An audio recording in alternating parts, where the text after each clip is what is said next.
ہم تو ایک مشہور واقعہ حضرت عمر رضی اللہ تعالیٰ کے حوالے سنتے رہتے ہیں کہ جب حضرت عمر رضی اللہ تعالیٰ نے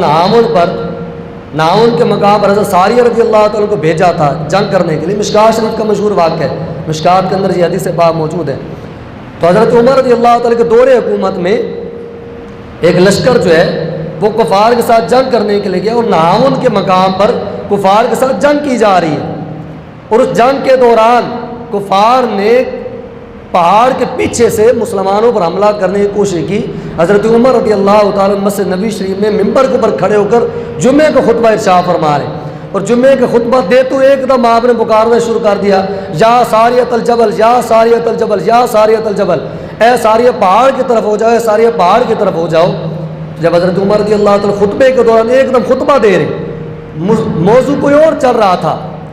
خطاب کا موضوع کوئی اور تھا، لیکن خطاب کے دوران ہی ایک دم آپ نے یہ پکارنا شروع کر دیا. نماز جمعہ کے بعد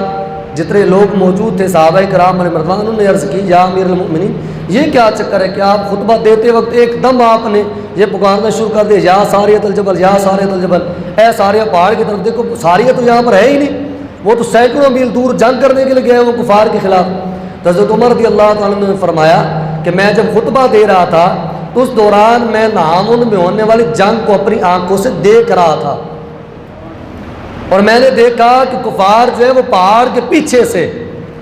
حضرت ساریہ رضی اللہ تعالیٰ کے لشکر پر حملہ کرنے والے، قریب تھا کہ کفار مسلمانوں کو شہید کر کے کافر فتح حاصل کر لیتے، مسلمانوں کو ناکامی ہوتی. لیکن میں جب یہ دیکھ رہا تھا تو میں برداشت نہ کر سکا، تو میں نے یہاں پر رہتے ہوئے ان کو پکارنا شروع کر دیا کہ یا ساریۃ الجبل یا ساریۃ الجبل، اے ساریہ پہاڑ کی طرف ہو جاؤ.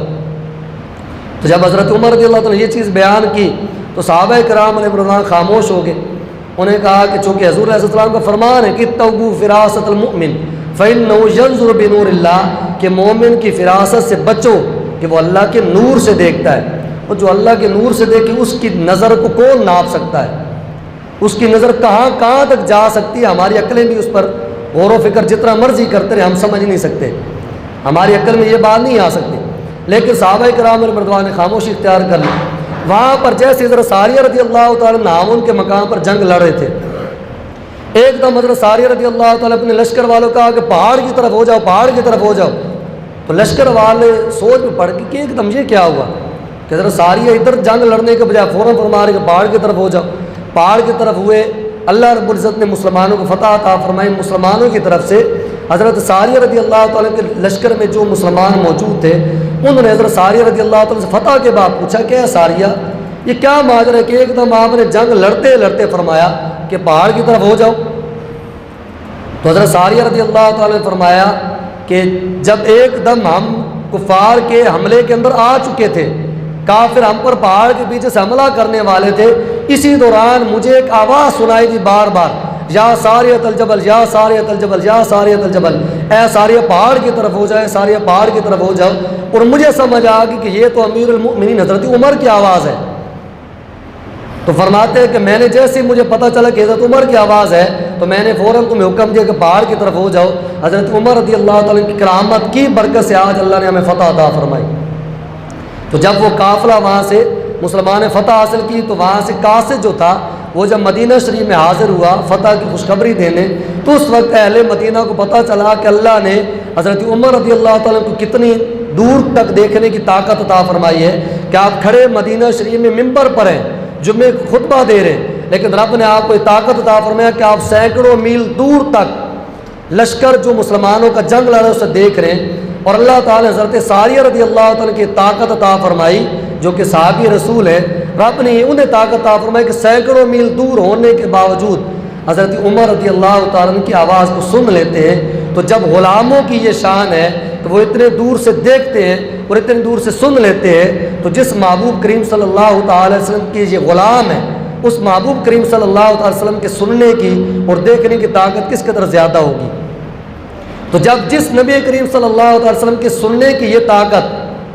اور دیکھنے کی اتنی زیادہ طاقت ہے کہ آپ کے غلاموں کو رب نے اتنا دور سے دیکھنے اور سننے کی طاقت عطا فرمائی ہے، تو جس رب نے اس محبوب کریم صلی اللہ تعالی علیہ وسلم کو پیدا کیا اس رب تعالیٰ کے دیکھنے اور سننے کی طاقت کس قدر زیادہ ہوگی. کیا ہم اندازہ کر سکتے ہیں؟ نہیں کر سکتے. اور جب ہم یہ کہتے ہیں کہ لا الہ الا اللہ، اللہ سے بڑھ کر کوئی عبادت کے لائق نہیں، اللہ تعالیٰ ہی حقیقت میں عبادت کے لائق ہے، تو اصل میں ہم یہ دعویٰ کر رہے ہوتے ہیں کہ چونکہ سب سے زیادہ دیکھنے والی ذات اللہ کی ہے، سب سے بڑھ کر سننے والی ذات اللہ کی ہے، اور عبادت اسی کی جائے گی جو سب سے زیادہ سننے والا اور سب سے زیادہ دیکھنے والا ہو۔ اور جب ہم یہ دعویٰ کرتے ہیں کہ سب سے بڑھ کر دیکھنے والی ذات اور سب سے زیادہ سننے والی ذات اللہ کی ذات ہے، تو یہ ہم دعویٰ کرتے ہیں، اگلا بندہ بولتا ہے دلیل کیا ہے، تو ہم کہتے ہیں محمد رسول اللہ، کہ اگر تم اللہ تعالیٰ کے دیکھنے اور سننے کی طاقت کا اندازہ لگانا چاہتے ہو تو نبی پاک صلی اللہ تعالیٰ علیہ وسلم کے دیکھنے اور سننے کی طاقت پر غور کر لو، اور جب تمہیں نبی پاک صلی اللہ تعالیٰ علیہ وسلم کے دیکھنے اور سننے کی طاقت تمہاری عقل میں نہیں آ سکتی، تو جس خالق نے اس محبوب کریم صلی اللہ تعالیٰ علیہ وسلم کو پیدا کیا، اس خالق حقیقی کہ دیکھنے اور سننے کی طاقت ہماری عقل میں کیسے آ سکتی ہے؟ اور حقیقت یہ ہے کہ سب سے بڑھ کر عبادت کے لائق وہی ذات ہے کہ جو سب سے زیادہ دیکھنے اور سننے والی ذات ہے۔